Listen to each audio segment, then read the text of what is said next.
aqui falamos sobre a avaliação das vítimas.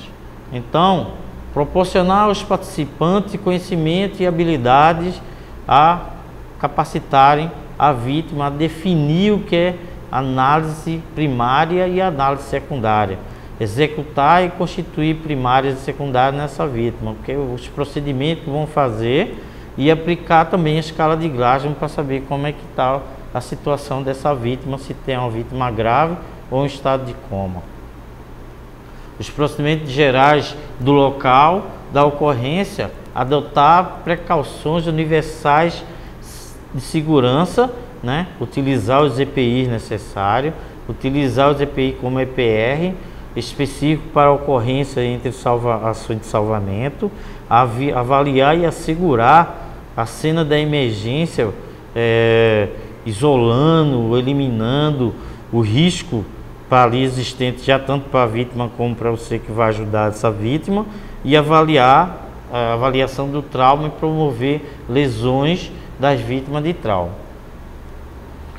O contato com a vítima, avaliar essa vítima, a sequência da sistemática da avaliação primária e secundária.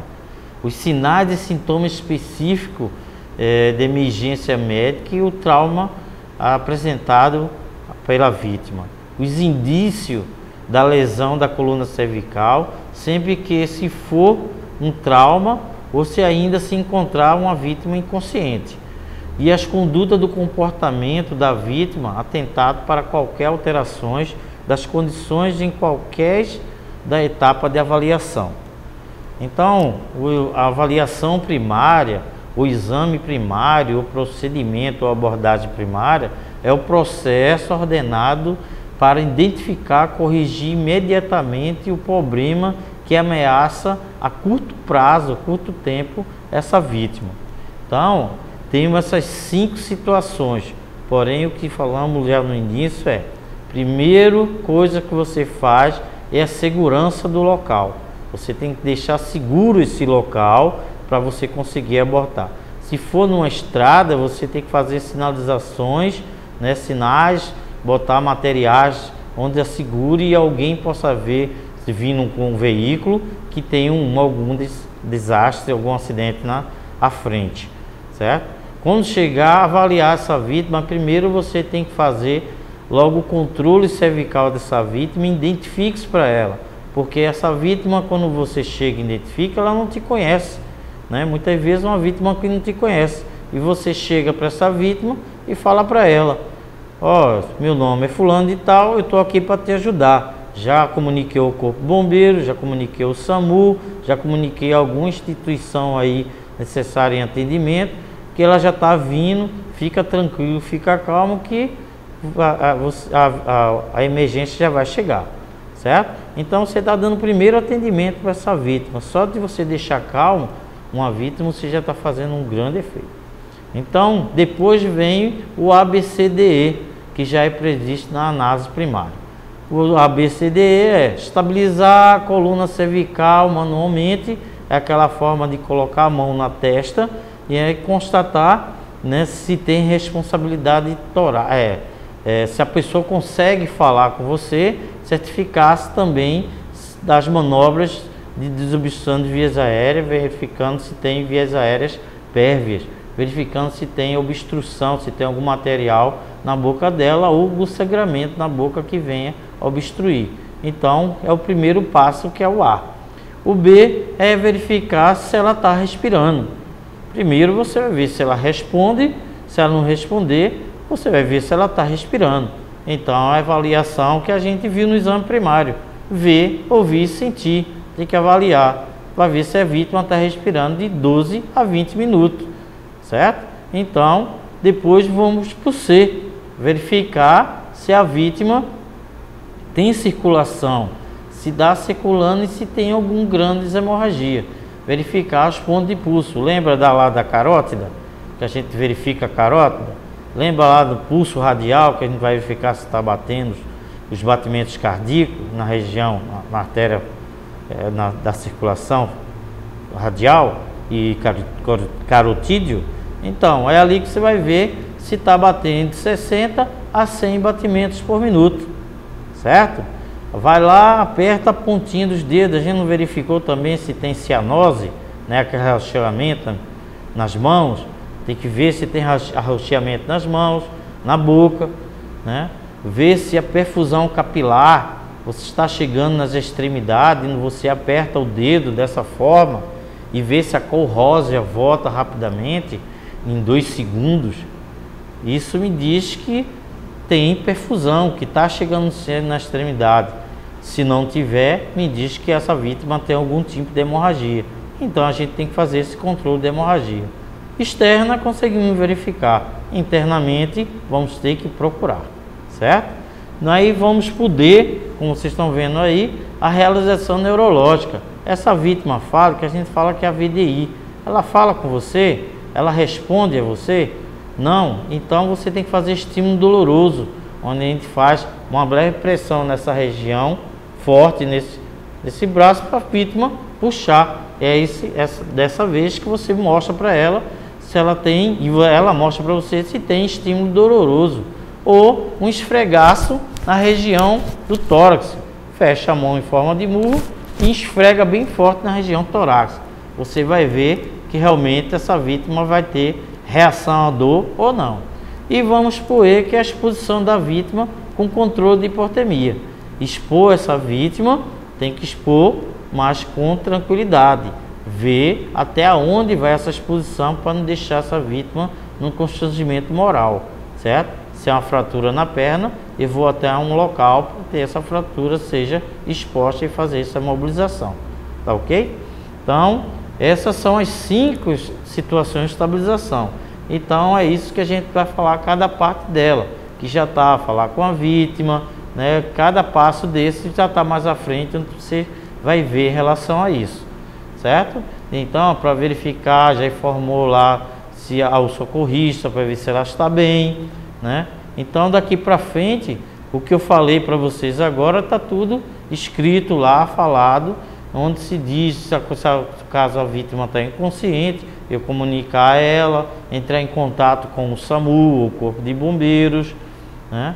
E fazemos as manobras de elevação da vítima, né, da mandíbula, para ver se ela responde. Tem a execução da equipe de resgate, né, posicionar atrás da cabeça da vítima, colocar as mãos espalmadas lateral, com os dedos voltados para a frente, manter uma posição neutra, posicionar os dedos indicadores e o médio nas mãos e ambos dos lados da cabeça da vítima, em um ângulo de manobra da mandíbula, certo? Posicionar os 2 dedos polegares no mento do queixo para verificar a abertura dessa vítima, simultaneamente fixar a cabeça da vítima com as mãos e elevar as mandíbulas com o dedo médio indicador, abrir a boca com os polegares.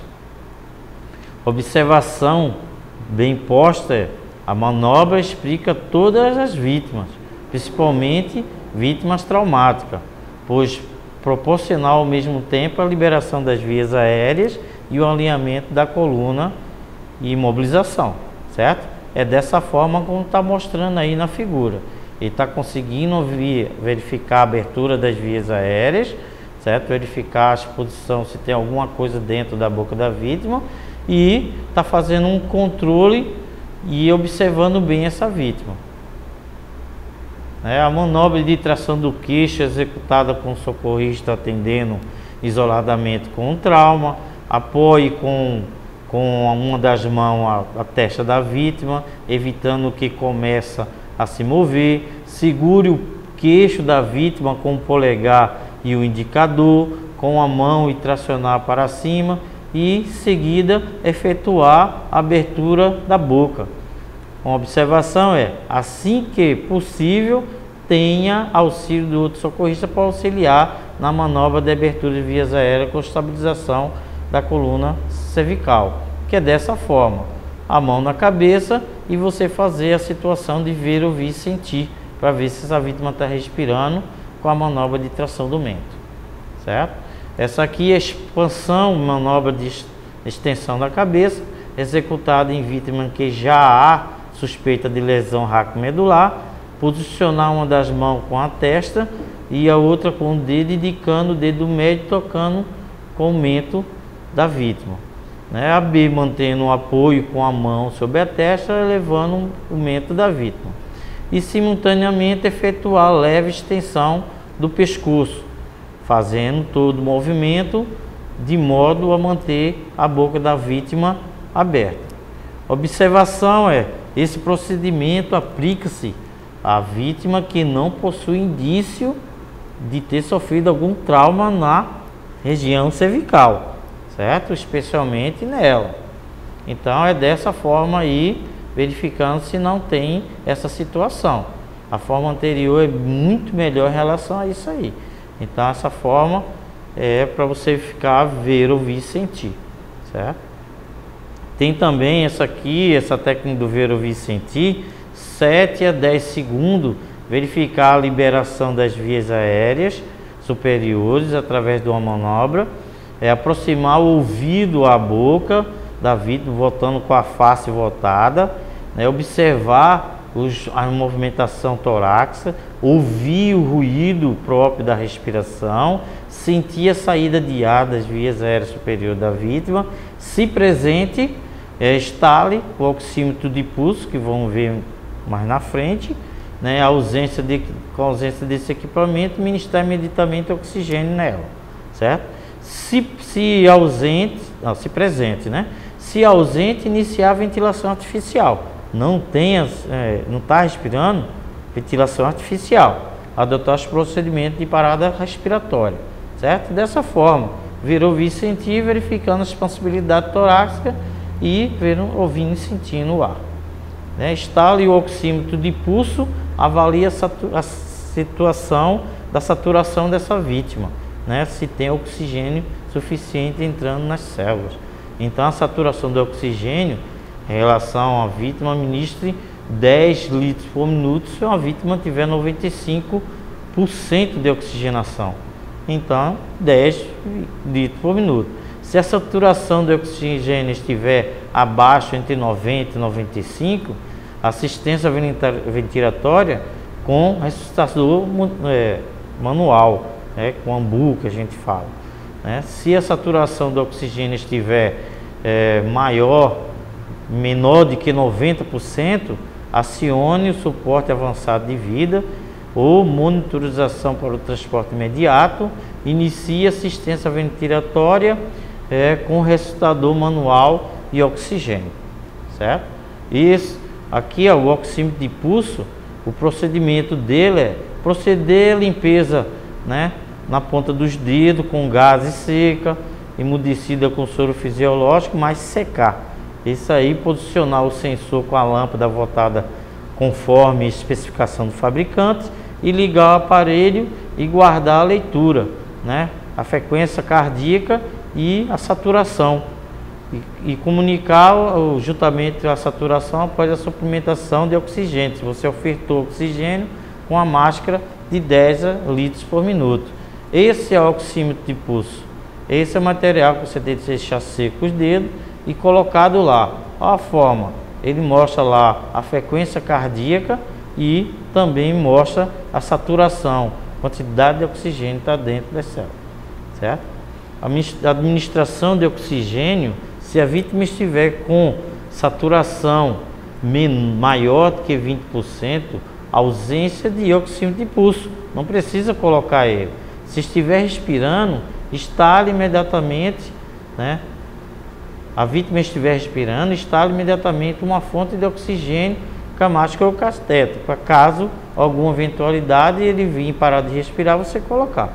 Então, o procedimento operacional, estabilizar a coluna manual, cervical manualmente, verificar a responsabilidade e permeabilidade da vítima, ministrar com a primeira escolha oxigênio por máscara com fluxo de 10%. No caso de vítimas abaixo de 8 anos, ministrar oxigênio com máscara infantil, com fluxo de 10 litros por minuto, deixando a máscara afastada cerca de 5 centímetros da face, permitir que os pais segurem a máscara, né, se for possível, se for junto dentro da viatura, verificar se a criança assuma uma posição confortável, perceber preferencialmente vertical, respeitando as condições e nas quais é prioridade com cuidado da coluna cervical e liberando essas vias aéreas. Ministrar oxigênio com cateter nasal com fluxo de 3 litros por minuto quando a máscara não for tolerável. Então, para a vítima com idade maior de 8 anos, não utilize cateter nasal. Se houver necessidade, realizar assistência ventilatória, certo? Por isso que fala lá para você ver, ouvir e sentir, avaliar a quantidade de respiração e adote os procedimentos necessários para a sua localização.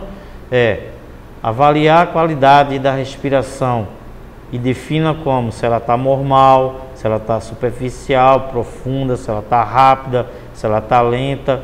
Se avalia o tipo dessa respiração, se a respiração ela define como regular, simétrico, se ela está igual, ou se está com ruídos anormais, né? Anormal, que fala sobre dispneia ou desobstrução de vias aéreas, talvez esteja algum material lá dentro prejudicando. A verificação da circulação verificar, palpar a carótida da vítima acima de 1 ano de idade que se encontre consciente.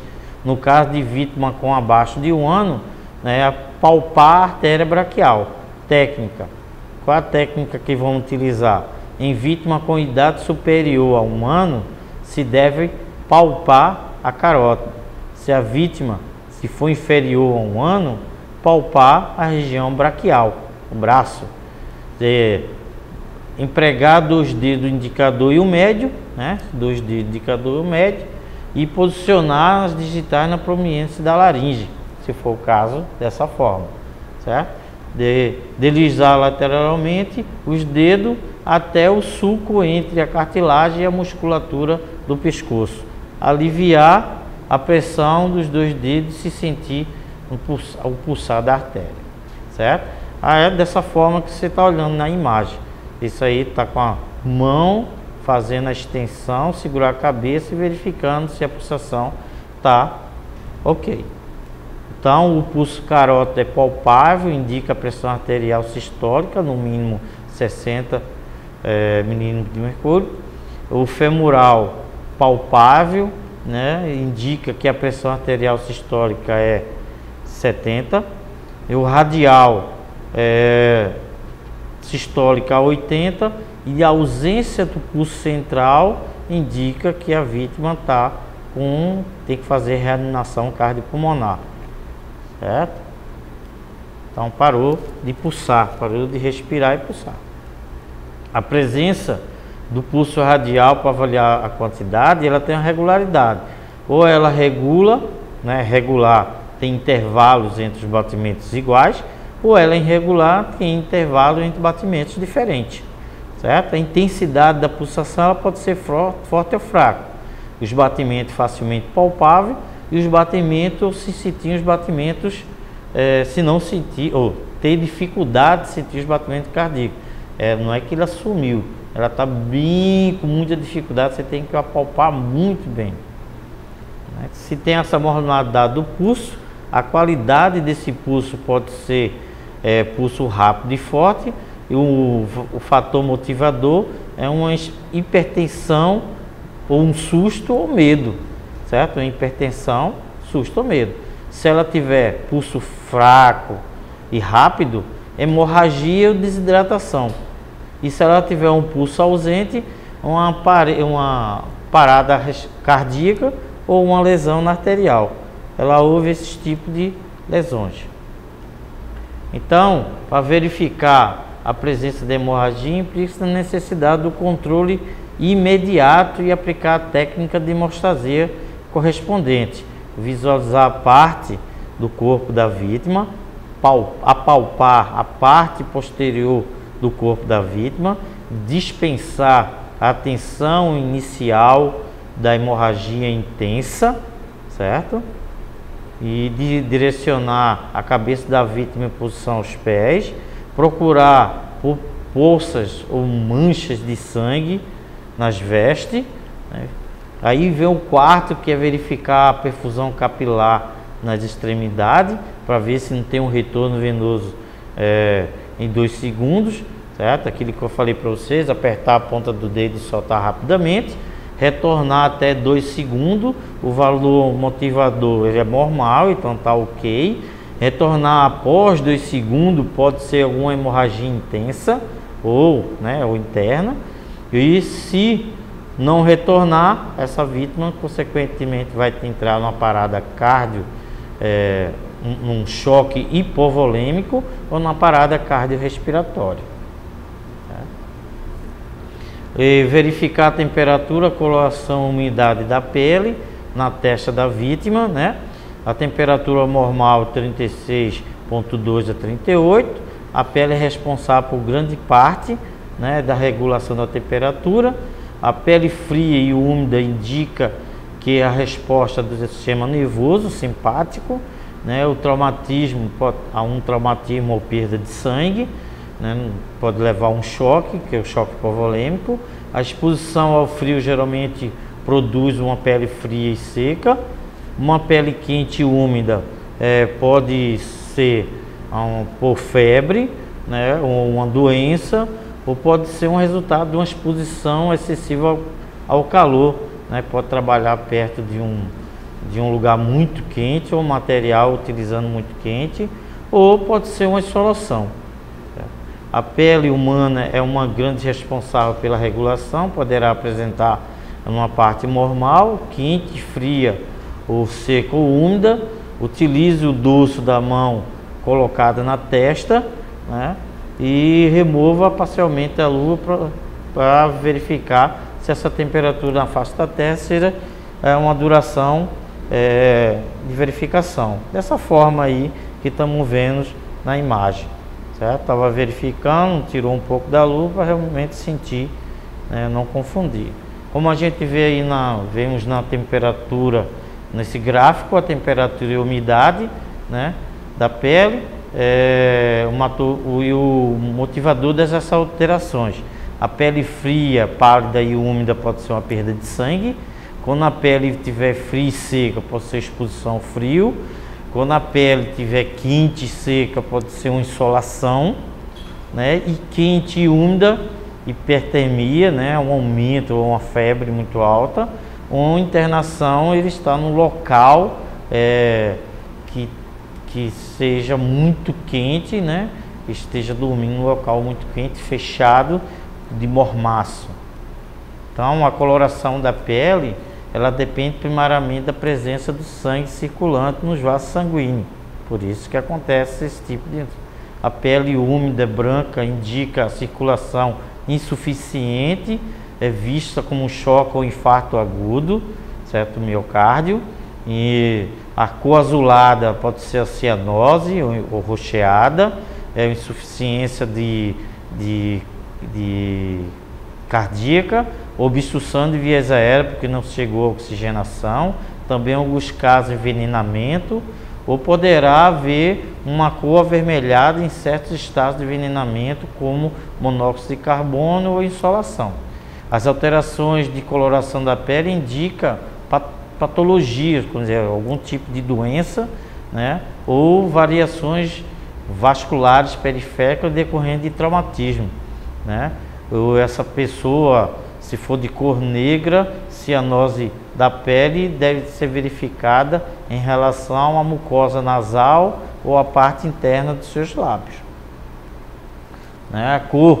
A cor da pele e o fator motivador, como você vê no gráfico: palidez, choque hemodinâmico, né? Ataque cardíaco pode ser e hemorragia também, né? A cianose, né, arroxeamento, pode ser uma deficiência respiratória, arritmia cardíaca, né? Hipoxia, né, diminuição da respiração e na célula, no sangue, doenças pulmonares ou envenenamento. Já a icterícia ou pele amarelada, né? Pode ser doença hepática em relação ao fígado e hiperemia. Pode ser uma avermelhada, né? A pele avermelhada pode ser uma hipertensão, uma insolação, pode ser um tipo de alergia, né? Doença ou choque anafilático em relação à alergia também. Certo? Por isso que em relação à realização neurológica, aplica-se a escala de Glasgow com a pontuação igual ou abaixo de 12, solicite um suporte básico de vítima, que essa vítima é grave, certo? Uma autorização para transporte imediato. Por isso que a gente faz a avaliação de AVDI, alerta a voz, atende a voz, se a vítima atender a voz, faz a localização, a dor ou inconsciência.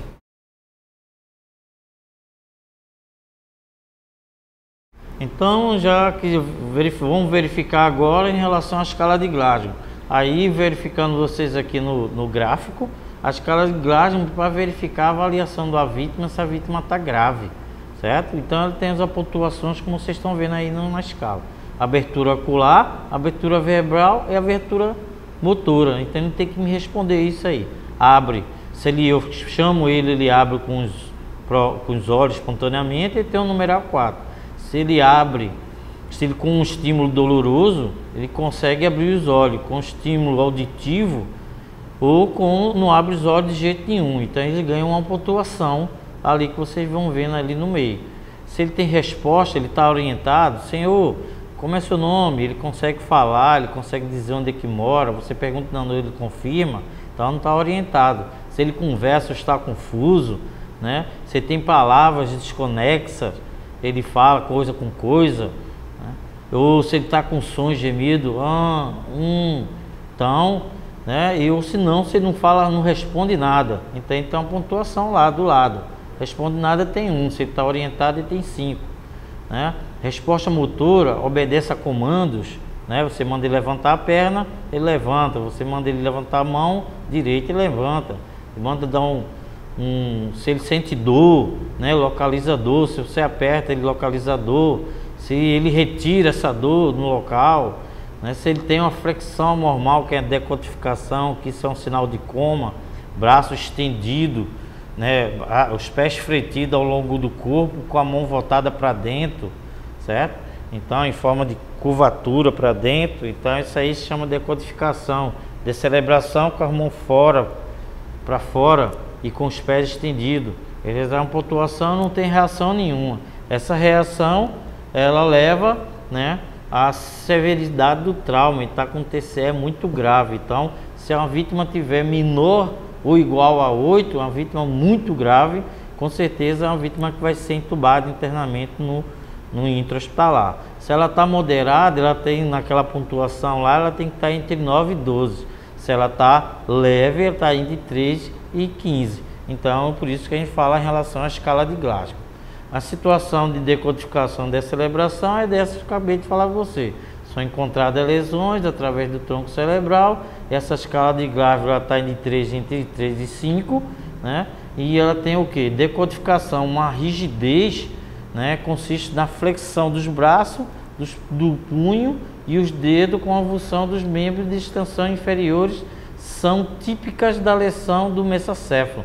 Então, dentro do cérebro.